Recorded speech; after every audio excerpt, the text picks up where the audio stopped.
बिस्मिल्लाहिर्रहमानिर्रहीम। 10th class. आज हम ह्यूमन आई के बारे में पढ़ेंगे कि उसके हम आई की मदद से देखते कैसे हैं, इमेज कैसे फॉर्म होता है।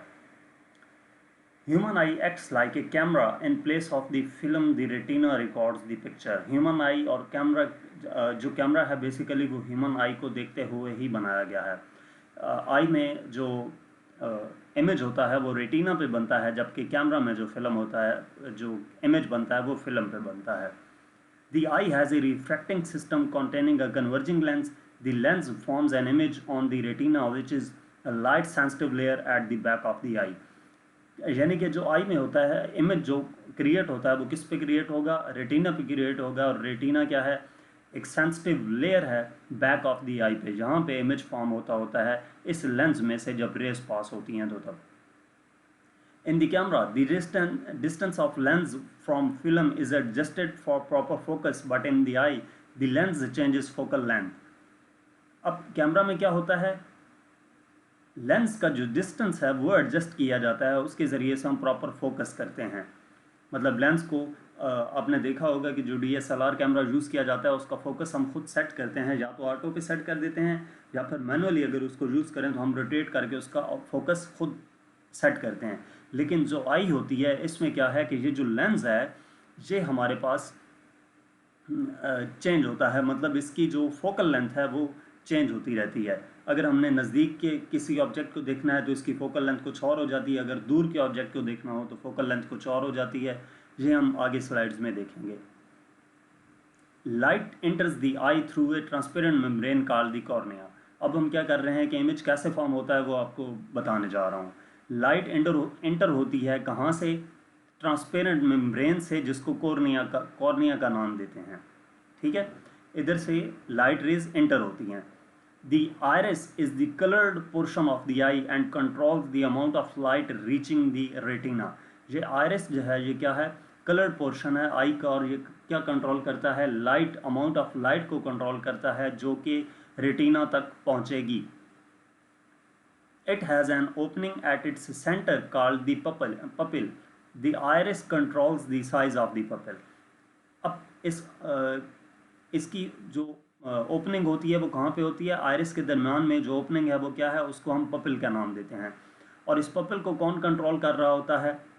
आयरिस कंट्रोल कर रहा होता है। In bright light iris contracts the size of the pupil, while in dim light pupil is enlarged. Bright light में जो आयरस होता है वो कॉन्ट्रैक्ट कर जाता है, कॉन्ट्रैक्ट करता है पपल के साइज़ को, और डिम लाइट में पपल के साइज़ को बड़ा कर देता है, इनलार्ज कर देता है। अब अकोमोडेशन क्या है? The lens of the eye is flexible and accommodates objects over a wide range of distances. जो आई का लेंस होता है वो क्या होता है? फ्लेक्सिबल होता है। उसकी जो फोकल लेंथ है वो चेंज हो सकती है, डिपेंड करता है कि हम जो ऑब्जेक्ट है वो कितने डिस्टेंस पर मौजूद है जिसको हम देख रहे हैं।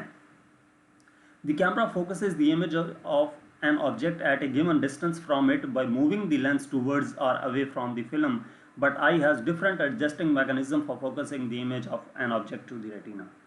जो हम कैमरा यूज़ करते हैं उसमें किसी भी ऑब्जेक्ट को फोकस करने के लिए हम उसका लेंस क्या करते हैं? उसको जब हम रोटेट करते हैं तो बेसिकली वो फोकसिंग कर रहा होता है। उस लेंस को रोटेट करके हम फोकस कर रहे होते हैं ऑब्जेक्ट पे, जबकि आई पीस में ऐसा नहीं होता। आपको कुछ भी नहीं करना पड़ता। आप नज़दीक के ऑब्जेक्ट को देखें वो भी आपको क्लियर नज़र आता है, आप दूर के ऑब्जेक्ट को देखें वो भी आपको फोकस्ड नज़र आएगा। इसमें क्या मैकेनिज्म होता है? It's ciliary muscle control the curvature and thus the focal length of the lens and allow objects at various distances to be seen. इसमें क्या होते हैं? सैलरी मसल्स होते हैं, ये आपको दिखाए गए हैं। ये मसल्स क्या करते हैं? कंट्रोल करते हैं इस लेंस के कर्वेचर को, जिसकी वजह से इसकी फोकल लेंथ इंक्रीज या डिक्रीज होती है। तो ये क्या करता है? अलाउ करता है ऑब्जेक्ट्स को, वो चाहे किसी भी डिस्टेंस पर मौजूद हो, उनको क्लियर फोकस करके दिखाता है।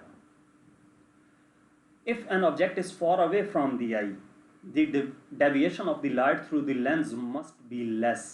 अब सबसे पहला केस क्या है कि अगर कोई ऑब्जेक्ट काफ़ी ज़्यादा दूर मौजूद हो, far away from the eye, the deviation of the light through the lens must be less, तो उसकी जो डेविएशन है लेंस से वो क्या होनी चाहिए, कम होनी चाहिए, मतलब वो कम डेविएट करे।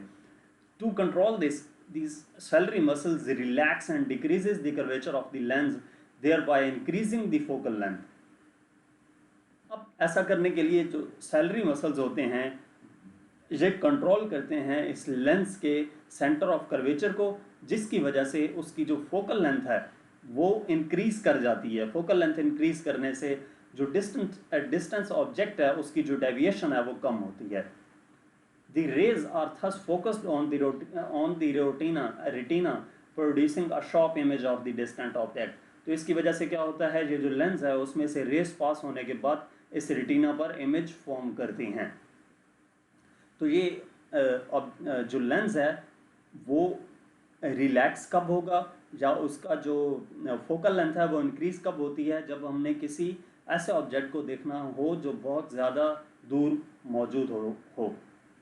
उसके बाद सेकंड केस है, if an object is close to the eye the ciliary muscles increase curvature of the lens thereby shortening the focal length.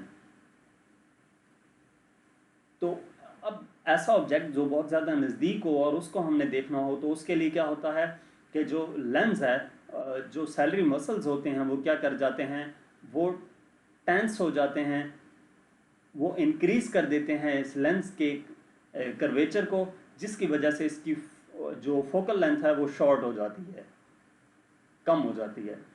The divergent rays from the nearer object are thus bent more as to come to a focus on the retina.